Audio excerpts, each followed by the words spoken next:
पिछले एपिसोड में हमने देखा कि हंटर्स एक डी रैंक के डंजन के अंदर जाते हैं, जहां पर राक्षसों को मार के उनको संतुष्टि की पूर्ति नहीं होती है। उनकी जेब ढीली होती है और कुछों की गीली भी होती है। तभी उधर उन्हें एक डबल डंजन दिखता है, एक ऐसी सुनसान जगह जहां पर किसी को नहीं पता क्या है, लेकिन अंदर जाने के लिए ढीली और गीली वाले दोनों तैयार हो जाते हैं। अंदर जाने पे उन्हें दिखता है एक दरवाजा जो पूरी तरह से अंदर से खाली है। अंदर जाने पे उन्हें बहुत सी मूर्तियों के बीच में एक प्राचीन लिपि पे कुछ लिखा हुआ दिखता है, जिस पे लिखा है भगवान की पूजा करो, भगवान की बड़ाई करो, भगवान पे यकीन रखो। तभी अंदर से दरवाजा बंद हो जाता है। एक आदमी इन सब चीजों से परेशान होकर गेट के पास जाता है। तभी एक स्टैचू एकदम से उठ के उसको काट देता है, सबकी फट जाती है। तभी जूही जुनवू को बताती है कि उनने उस स्टैचू की आँख खिलते हुए देखी है। तभी स्टैचू में होमलैंडर की आत्मा आ जाती है और वो अपनी आंखों से बीम छोड़ के काट देता है। अब आगे आखिर वो क्या चीज है? चलो भागो। रुको, हम मारे जा सकते हैं। क्या करें? यहाँ बाहर निकलने का कोई रास्ता नहीं है। आखिर मुझे कैसे पता होगा? तुम लोग पहले ही मारे जा चुके हैं। दोस्तों हिलना मत, अगर हम हिले तो वो स्टैचू फिर से हमला करेगा। ये बात सुन के सभी सतर्क हो जाते हैं। तभी जिनवू जूही को काफी परेशान देखता है, वो काफी घबरा गई होती है। तभी कैप्टन बोलता है, ये एक करीबी मामला था, अगर तुम स्टैचू की चाल नहीं पढ़ पाते तो हम मर चुके होते। तुमने हमें इसलिए झुकने को कहा था ना, क्योंकि तुम जानते थे, है ना? नहीं, मुझे बस खतरे का एहसास हुआ। तभी जिनवू मिस्टर सोंग का हाथ देखता है जो बीम की वजह से कट चुका होता है। ठीक है मिस्टर सोंग, आपका हाथ। मैं अभी इसे सहन कर सकता हूँ, क्या तुम खून का बहना रोक सकते हो? तभी जिनवू मिस्टर सोंग के हाथ पे पट्टी बांध देता है और मिस्टर सोंग बोलते हैं कि मुझे जूही को इसे ठीक करने के लिए कहना चाहिए था, लेकिन वो काफी कमजोर दिमाग की है, इसलिए वो बी रैंक हीलर होने के बावजूद भी आसान रेड में ही शामिल होती है। मैंने भी काफी बी रैंक मिशन में हिस्सा लिया है, लेकिन वो चीज ए रैंक होगी या फिर एस रैंक। पवित्र मंदिर की इजाजत के पत्थर पर लिखा है कि पहला, भगवान का सम्मान करो, दूसरा, भगवान की तारीफ करो, तीसरा, भगवान के लिए अपना विश्वास साबित करो। वो जो भी इन नियमों को नहीं मानेगा जिंदा नहीं रहेगा। मिस्टर सोंग, जिस भगवान ने ये लिखा है वो जरूर वो स्टैचू होगा, है ना? अगला सीन हमें एक स्कूल का दिखाया जाता है जहाँ पे जिनवू की बहन पढ़ती है, जहाँ पर एक लड़की उससे पूछती है कि तुम्हारा भाई एक हंटर है ना? जिसके जवाब में उसकी बहन कहती है कि सही कहा, लेकिन वो अभी ई रैंक हंटर है। वो हमेशा चोटों से भरा हुआ होता है। आखिरी बार मैंने जब उसे देखा था वो पूरी तरह बैंडेजों में बंधा हुआ था। पर तुमने क्यों पूछा? ऐसे ही, अगर मैं वो होती तो मैं ऐसे खत्म नहीं होती। अगला सीन हमें फिर से डंजन का दिखाया जाता है, जहाँ पर मिस्टर सोंग बोलते हैं कि हम इसके विरोधी नहीं हो सकते, जब हालत शांत हो जाए तो यहाँ से निकल लेंगे। तभी इधर एक इंसान होता है जो पूरी तरह से बावड़ा हो चुका है। वो बोलता है कि मैं यहाँ बैठ के मौत का इंतजार नहीं करूँगा। मैंने एक बड़ी एसोसिएशन के साथ कॉन्ट्रैक्ट साइन किया है, मैं ऐसी जगह नहीं मर सकता। तुम क्या कर रहे हो? हिलो मत। मैं ऐसे निकल जाऊंगा, मुझे अपनी रफ्तार में पूरा भरोसा है। उसके हमले से पहले ही मैं रफू चक्कर हो जाऊंगा। मैं आ रहा हूँ। अबे ये क्या था? ये तो शुरू होते ही खत्म हो गया। तभी एक लड़की चिल्लाती है, एकदम भेड़िए की तरह चिल्लाती है। अब मामला संगीन हो चुका है, चलो सीरियस हो जाओ। तभी हमारा मेन कैरेक्टर बोलता है कि वो हमें किसी भी वक्त खत्म कर सकता है। एक चींटी को कुचलने जितना आसान है। पर ऐसा है तो वो हमें अभी क्यों नहीं मार देता? उसके पास हमें मारने की ताकत है, लेकिन वो ऐसा नहीं करेगा। वो उन जादुई राक्षसों से अलग है जो पागलों की तरह हमला करते हैं। तभी जिनवू को एक आइडिया आता है। मिस्टर सोंग, पहली इजाजत क्या थी? इजाजत पहली, भगवान का सम्मान करो। इस डंजन के अपने नियम हैं। ओए तुम क्या कर रहे हो? अगर मैं गलत नहीं हूँ तो मैं नहीं मरूंगा। ओए रुक, तुम्हारी आंखें मुझे बता रही है तुमने अपनी जिंदगी से हार नहीं मानी है। तभी जिनवू खड़ा होता है और एकदम से झुक के बोलता है कि दोस्तों, स्टैचू के सामने झुको। हैं? हम झुके हैं? तुम क्या बकवास कर रहे हो? क्या तुमने कुछ पता लगाया है? हाँ, अगर हम झुके रहेंगे तो ये हमला नहीं करेगा। शायद पहली इजाजत का मतलब यही था। तभी सब एक एक करके झुकने लगते हैं।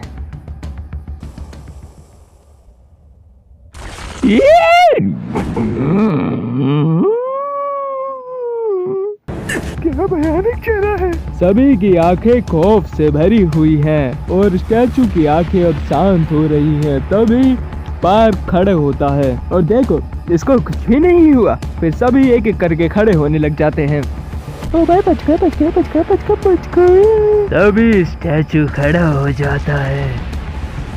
मुझे लगा था कि ये खत्म हो चुका है। शगुन, बताओ अब क्या करना है? क्या तुमने कुछ सोचा है? मैं नहीं जानता हूँ। तभी स्टैचू आगे बढ़ने लगता है और जिन्वू बोलता है, मुझे लगता है कि हम यहाँ इजाजतों की बेइज्जती नहीं कर सकते हैं। दूसरी इजाजत है कि भगवान की तारीफ करो, यही सुराग है। तारीफ? मगर ये कैसे करें? ये बस मुझ पे छोड़ दो। तभी एक काले कफन का पुजारी सामने आता है और कहता है, मैं पुरानी कहानियों की जांच कर रहा हूँ। मैं जानता हूँ कि भगवान की तारीफ कैसे की जाती है। ओ भगवान, वो शासक जो इस दुनिया में नियंत्रण लाता है। मैं हम जैसे गरीब आदमियों की इज्जत आपके चरणों कोई में प्रणाम हरकत? करता हूँ। लगता है कि वो धीमा हो गया है। मुझे सच्चाई का रास्ता दिखाओ। मैं आपके चरणों में रहना चाहता हूँ। मैं भगवान की इच्छा के हिसाब से चलना चाहता हूँ। ये भगवान की तारीफ के शब्द नहीं है। हम आपका सम्मान करेंगे। वो राजा जो इस दुनिया में नियंत्रण लाया है, हम सभी आपके दूर के समान हैं।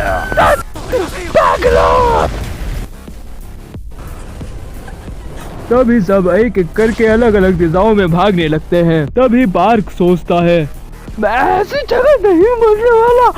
मेरा परिवार मेरा इंतजार कर रहा है। मैं यहाँ सुरक्षित हूँ, है ना? और पार्क तुम्हारे पीछे। पार्क! जिन्वू भागते भागते सोच रहा होता है, भगवान की तारीफ, हम इसकी क्या तारीफ करें? ये तो एक शैतान है, पर मैं उसे नहीं छोड़ सकता। क्या यहाँ पर कोई सुराग है? हथौड़ा, कुल्हाड़ी, गाना बजाने के यंत्र। दोस्तों, उन मूर्तियों के नीचे जाओ जिन्होंने म्यूजिकल इंस्ट्रूमेंट पकड़ रखे हैं। Musical instrument.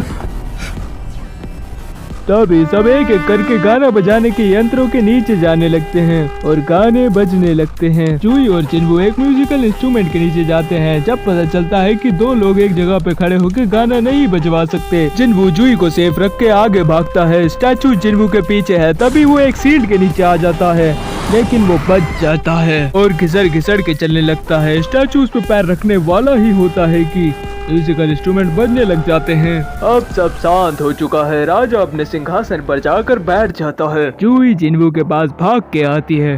क्या प्यारी लड़की है यार ये। तो चलो पॉइंट पे आते हैं। जूही जिन्वू के पास आती है और उसकी हालत के बारे में पूछती है, लेकिन जिन्वू का पैर कट चुका है। जूही उसके पैर को ठीक करने की पूरी कोशिश करती है और इसी कोशिश में वो घायल हो जाती है और ये बोलती है, तुम क्या कर रहे थे? मैं पक्का तुम्हें ठीक करूंगी। ये मंजर भयानक है। तुम्हारे हाथ के लिए दुख हुआ। कैप्टन होने के नाते तुमने जल्दबाजी में फैसला लिया। ये तुम्हारा कर्मा है। कितना कमीना है। ऐसा इसलिए क्योंकि क्या ये इसका फैसला नहीं था? तुमने भी इसका साथ दिया था। फिर भी मैं वो था जिसने आखिरी फैसला लिया था। सारी जिम्मेदारी मुझे लेनी होगी। ये अभी लड़ने का वक्त नहीं है। अभी भी एक इजाजत बाकी है। तभी मूर्ति ऐसे हाथ दिखाती है जैसे हंग। तभी जमीन से एक गोलाकार पत्थर बाहर आ जाता है। ये क्या है? एक कल्तर।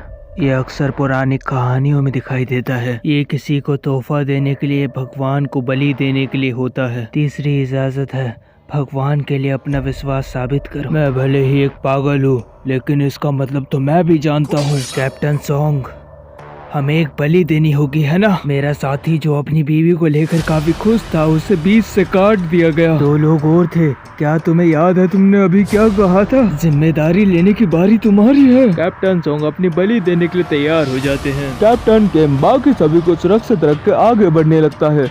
जैसे ही वो अल्तर के पास पहुंचता है तो एक आग जलना शुरू हो जाती है। इसे देख जिन्वू बाकी 2 हंटर को उसे अल्तर के पास ले जाने के लिए बोलता है। जैसे ही वो तीनों अल्तर के पास आते हैं तो 3 और आग जलने लग जाती है। जिन्वू कैप्टन से पूछता है कि क्या हम इधर रहे तो हमें कोई बचाने आएगा, जिस पे कैप्टन बोलता है कि डंजन को बने हुए आज 7 दिन हो चुके हैं। मुझे लगता है कि वो हमें बचाने से पहले बाहर की सुरक्षा पर ध्यान देंगे। जिस पर जिन्वू सोचता है कि अगर डंजन के गेट को खुले हुए 7 दिन पूरे हो गए तो डंजन का दरवाजा टूट जाएगा और वो डंजन ब्रेक कहलाएगा, जिससे जादुई राक्षस इंसानी दुनिया में कदम रख सकेंगे। इसलिए हमें बॉस को हराना होगा और वक्त रहते गेट बंद करना होगा। ये रेड मिशन का एक और मकसद है। अगर हम यहाँ नाकाम हुए तो वो चीज हमारी दुनिया में पहुंच जाएगी। वहीं दूसरी तरफ जिन्वू की बहन अपनी मम्मी को हॉस्पिटल में विजिट करने आती है और अपनी मम्मी से कई सारी बातें करने लगती है। उसकी मम्मी इस बात पे कोई जवाब नहीं देती क्योंकि वो कोमा में होती है। वहीं दूसरी तरफ जिन्वू बाकी 2 बचे हुए हंटर्स को भी अल्टर के अंदर आने के लिए कहता है, जिससे 2 और आग जल जाती है और उनके पीछे नीली आग भी जलने लगती है। इससे मंदिर का दरवाजा खुल जाता है। समय के साथ साथ नीली आग बुझने लगती है और मंदिर की निगरानी करने वाले सिपाही आगे बढ़ने लगते हैं। जिन्वू ये नोटिस करता है कि जैसे ही वो किसी स्टैचू को देखता है वो अपनी मूवमेंट करना बंद कर देता है। जिन्वू सभी को स्टैचू पे नजर गड़ाने के लिए बोलता है ताकि वो रुक जाए। वो बताता है कि ये उस गेम जैसा है जो वो बचपन में खेला करते थे और सभी ऐसा ही करते हैं और मूर्तियाँ अपनी जगह पे रुक जाती हैं। उनमें से एक लड़की सिपाहियों को देख के काफी घबरा जाती है और मंदिर की एग्जिट की तरफ भागती है और वो सही सलामत वहाँ से बाहर निकल जाती है, लेकिन उसके जाते ही उसकी आग बुझ जाती है और दरवाजा थोड़ा सा बंद हो जाता है। ये देख सभी जिन्वू से पूछते हैं कि ये क्या हुआ, जिस पे जिन्वू बताता है कि पहली इजाजत थी सम्मान, दूसरी तारीफ और तीसरा भरोसा। वो दरवाजा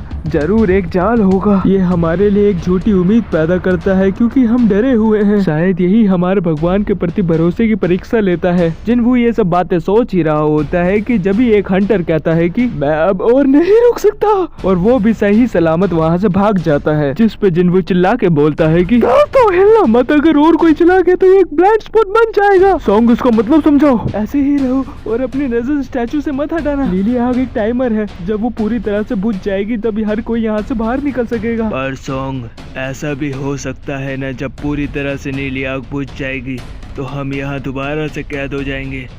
मैंने कभी नहीं सोचा था कि तुम सबसे कमजोर होने के बावजूद भी इतने काम आओगे। हम अब तक बस तुम्हारे बदौलत ही जिंदा थे मिस्टर किम, पर तुम्हें पता है मेरे पास एक परिवार है जो मेरा इंतजार कर रहा है। मैं अभी नहीं मरना चाहता, मैं घर जिंदा जाना चाहता हूँ। मैं अब और नहीं रुक सकता, माफ करना। अब सिपाही काफी जल्दी आगे बढ़ रहे हैं। जिन्वू बोलता है कि मैं हमेशा से इसी तरह से जिंदा रहा हूँ और मैं इसी तरह से जिंदा रहूंगा। कैप्टन जिन्वू से बोलता है कि तुम दोनों चले जाओ। मुझे लगता है कि जब तक एक इंसान यहाँ रहेगा दरवाजा बंद नहीं होगा। मुझे जवान लोगों को बचाना चाहिए उनके सुनहरे भविष्य के लिए। जुई प्लीज संग का ख्याल रखना। तभी जुई एकदम से नीचे गिर जाती है। उसके पैर काम नहीं कर रहे होते क्योंकि शायद उन्हें संग को हील करते वक्त अपने आप को कुछ ज्यादा ही थका दिया, जिस पर जिन्वू बोलता है कि मिस्टर सॉन्ग, आप जुई को लेके यहाँ से निकल जाओ। क्या?